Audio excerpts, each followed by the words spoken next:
अल्हम्दुलिल्लाह नहमदुहु व नस्तईनुहु व नस्तगफिरुहु व नु'मिनु बिही व नतवक्कलु अलैहि व नऊज़ु बिल्लाहि मिन शुरूरि अंफुसिना व मिन सय्यिआति अमालिना मन यहदिहिल्लाहु फहुवल मुहतदि व मन युद्लिल्लाहु फलन तजिद लहु वलिय्यन मुर्शिदा अम्मा बादु फ़अऊज़ु बिल्लाहि मिनश शैतानिर रजीम बिस्मिल्लाहिर रहमानिर रहीम नहनु क़समना बैनहुम मईशतहुम फिल हयातिद दुनिया व रफ़अना बअदहुम फ़ौक़ बअदिन दरजात ورفعنا بعضهم فوق بعض درجات ليتخذ بعضهم بعضا سخريا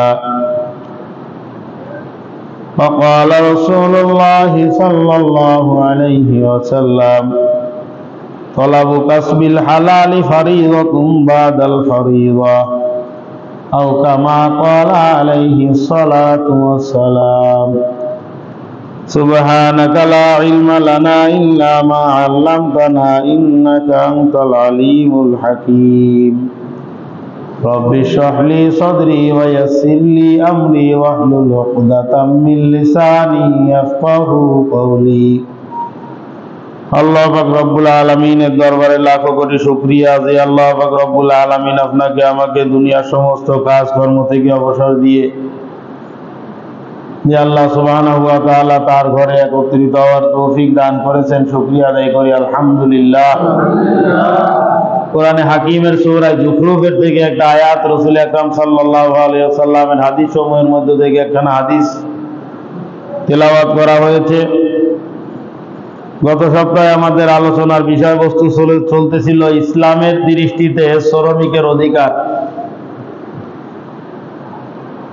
আল্লাহ পাক রব্বুল আলামিন এই আয়াতের মধ্যে পরিষ্কারভাবে ইরশাদ করেছেন যে মানুষ দুনিয়ার মধ্যে কে কিভাবে জীবিকা নির্বাহ করবে, কে কিভাবে জীবন পরিচালনা করবে, কে কিভাবে রুটি রুজির বন্দোবস্ত করবে, আমি আল্লাহ পাক রব্বুল আলামিন প্রত্যেকের জিন্দেগিকে আলাদা আলাদা পার্ট পার্ট করে অংশ বিশেষ ভাগ করে দিয়েছে।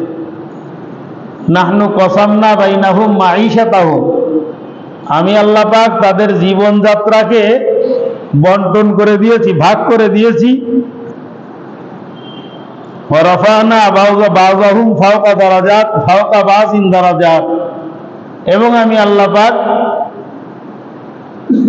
একজনের উপরে আরেকজনকে মর্যাদা দান করেছি, একজনের সম্মান আরেকজনের উপরে বৃদ্ধি করে দিয়েছি। সবার কর্মপদ্ধতি এক না, সবাই কোটিপতি না, আবার সবাই শ্রমিক না। আমি আল্লাহ পাক এই তারতম্য সিস্টেম করে দিয়েছি কেন? লিয়াত্তাখিযা বাযুহুম বাযান সুখরিয়া, যাতে একে অপরের থেকে উপকৃত হইতে পারে, একজন আরেকজনের কাছে মুখাপেক্ষী থাকে।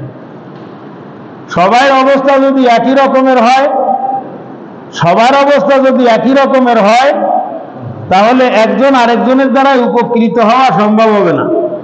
কি বলেন, সম্ভব? একজন আরেকজনের দ্বারা উপকৃত হইতে পারবে না। একজন আরেকজনের দ্বারা উপকৃত হওয়ার জন্য একটু তারতম্য থাকতে হবে, উঁচ নিচ থাকতে হবে।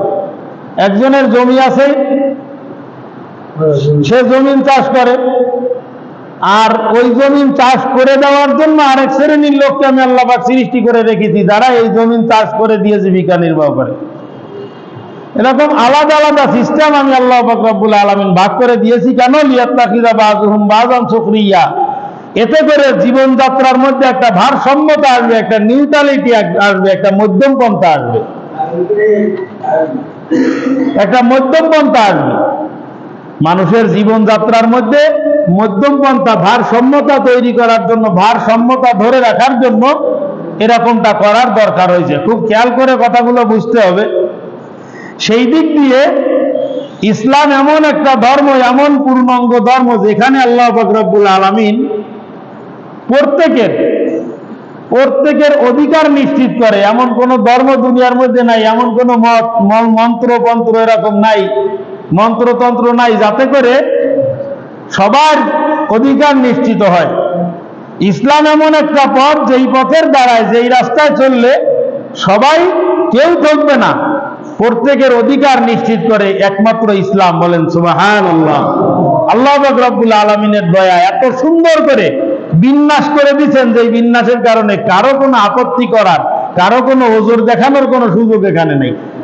কারো উপরে জুলুম করা হয় নাই, কারো উপরে কাউকে কিঞ্চিত পরিমাণ ঠকানো হয় নাই। মালিকেরও অধিকার, শ্রমিকেরও অধিকার। আমরা আলোচনা করব যে ইসলামের দৃষ্টিকোণ থেকে কোরআন সুন্নাহর আলোকে শ্রমিকের অধিকারগুলো কি কি। এর আগে আল্লাহ সুবহানাহু ওয়া তাআলা যে হাদিস শরীফের মধ্যে ইরশাদ, রাসূল আকরাম সাল্লাল্লাহু আলাইহি সাল্লাম যে হাদিস শরীফের মধ্যে ইরশাদ করেছেন, তলাবু কাসবিল হালালি ফারিদাতুম বাদাল ফারিদা, ফরজ ইবাদত বন্দেগী গুলো করার পরে, ফরজ ইবাদত বন্দেগী গুলো করার পরে সব থেকে বড় ফরজ, সব থেকে গুরুত্বপূর্ণ ফরজ হলো হালাল রুজি অন্বেষণ করা। কি করা? হালাল রুজি অন্বেষণ করা। হালাল রুজি অন্বেষণ করা সব থেকে বড় ফরজ। আল্লাহ পাকের হুকুমগুলো পালন করার পর, আল্লাহ পাকের হুকুমগুলো পালন করার পরে সব থেকে বড় হুকুম, সব থেকে বড় ফরজ হলো আপনার, কথা কয় না, সব থেকে বড় ফরজ কি? হালাল রুজি অন্বেষণ করা। আমরা এদিকে খেয়াল করি, জানালাগুলো বন্ধ করে দেন।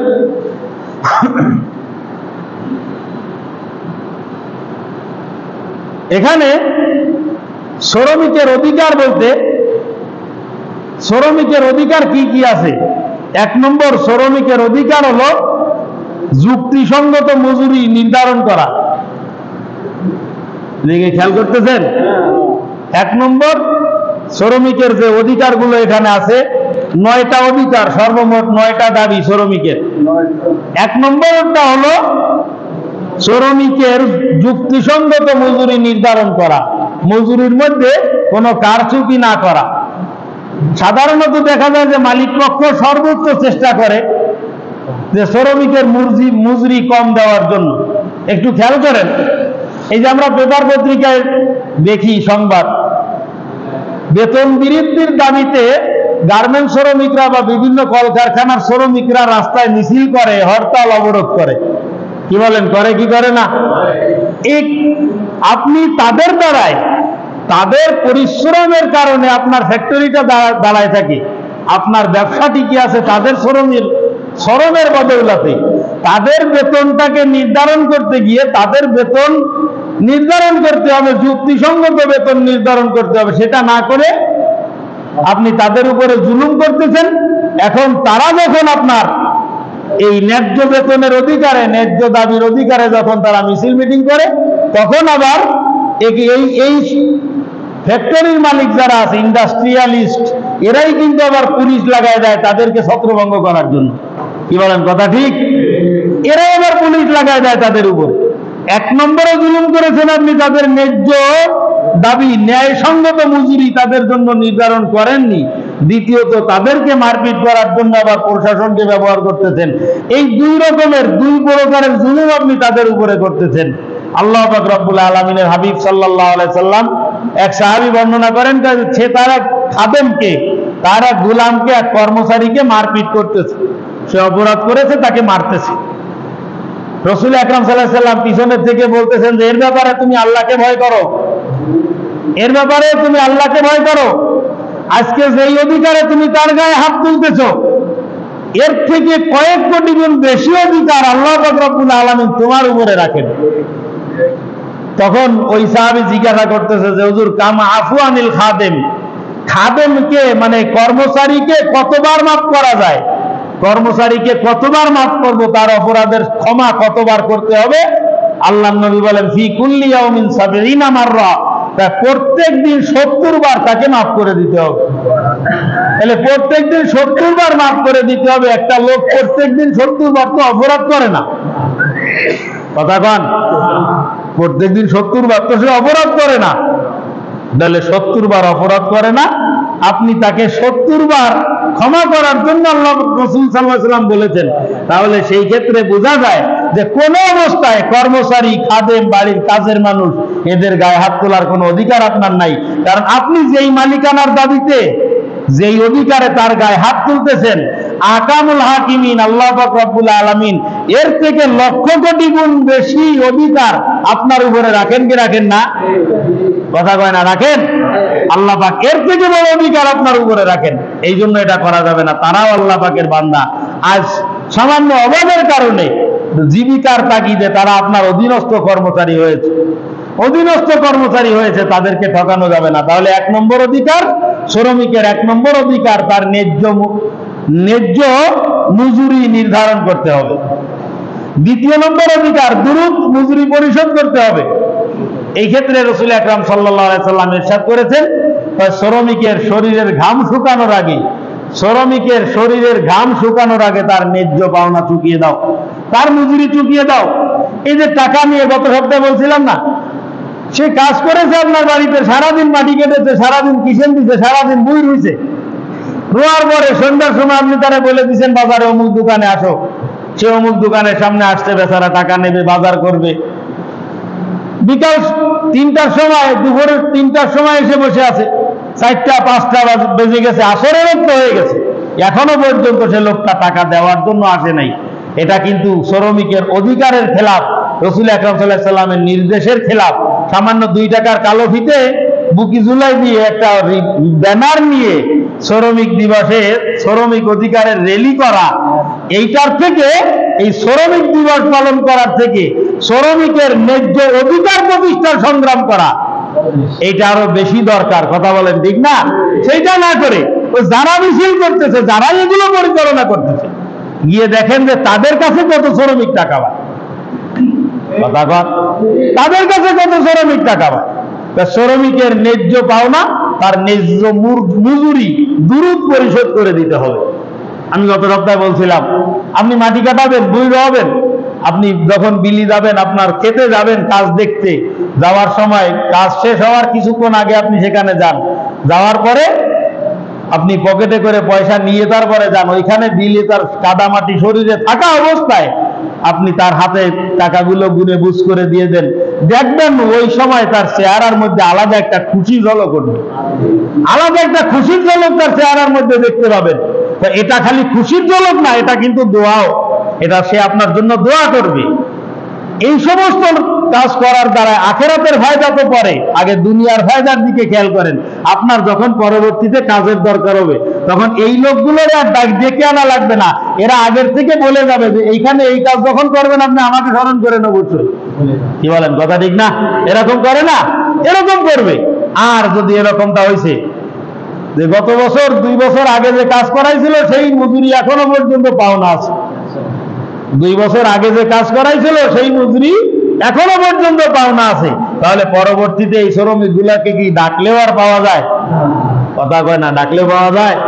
এক শ্রমিক গল্প দিচ্ছে, মানে বসে বসে বলতেছে যে কিছু কিছু জায়গা আছে যেখানে কাজে না ডাকলেও যেতে মনে চায়, যে কোনোভাবে যদি আমারে নেয় যাই, সবসময়ের জন্য প্রস্তুত। এই কথা বলতে বলতে বলতে বলতে এর মধ্যে একজন বলতেছে আমার এই কাজটুকু একটু করে দিতে পারবি? না, আমার সময় নেই, কাজ আছে। তুমি তো এই মাধ্যমে কাজ খুঁজ করতেছো, ওর বাড়ি কাজ করা যাবে না, 2-3 বছর আগের টাকা এখনো পর্যন্ত পাই আমি ওর কাছে, 2-3 বছর আগের টাকা আমি এখনো পর্যন্ত ওর কাছে পাই। শ্রমিকের অধিকার, রাসূল আকরাম সাল্লাল্লাহু আলাইহি সাল্লাম বলেছেন, গায়ের ঘাম শুকানোর আগে তার মজুরি পরিশোধ করে দাও। খবরদার, খবরদার, এই কাজটা আমরা করব না। সামান্য কিছু পয়সা, সামান্য কিছু টাকা, আর এটার জন্য দিনের পর দিন ঘুরানো, তাকে হয়রান করা, এটা আদৌ যুক্তিসঙ্গত কাজ হইতে পারে না।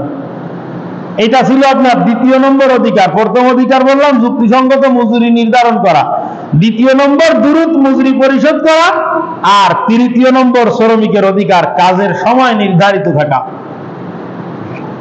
কাজের সময় কি থাকতে হবে? নির্ধারিত থাকতে হবে।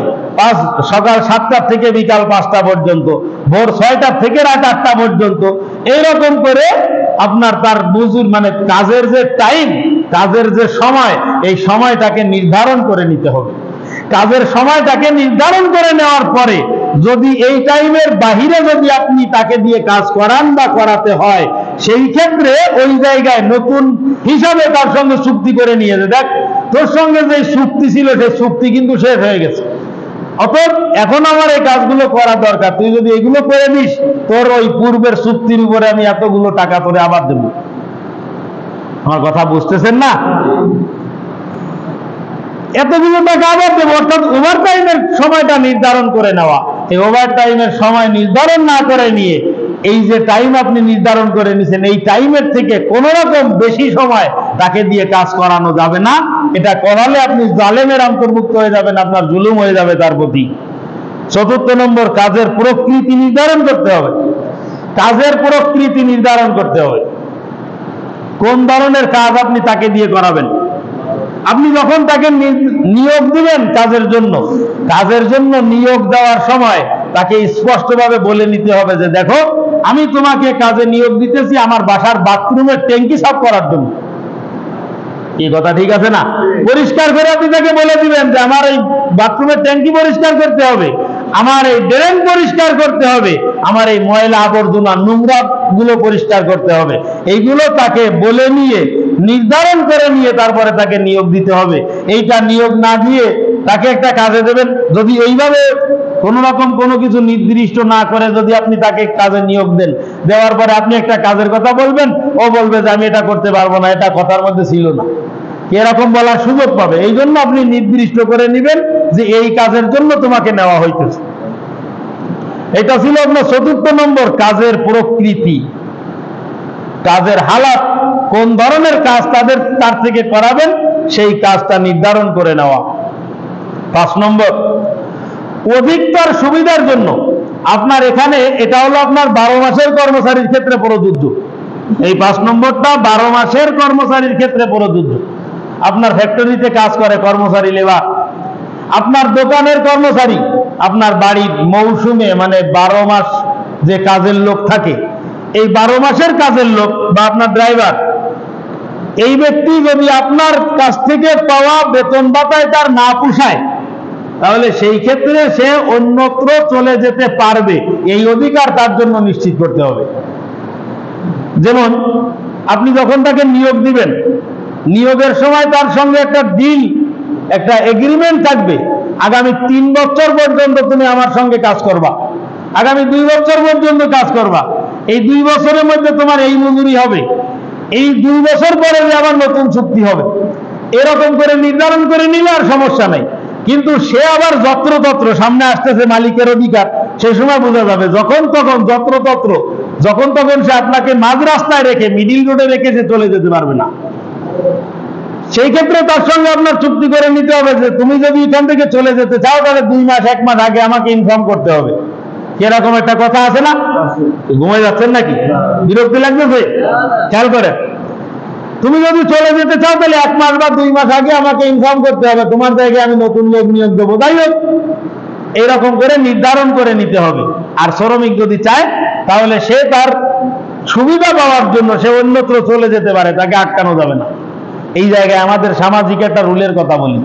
পিছনে 5টা কথা বললাম: যুক্তিসঙ্গত মজুরি, দ্রুত মজুরি পরিশোধ করা, কাজের সময় নির্ধারিত থাকা, কাজের প্রকৃতি নির্ধারণ করা, অধিকতর সুবিধা পাওয়ার জন্য শ্রমিক অন্যত্র চলে যাওয়ার অধিকার থাকা।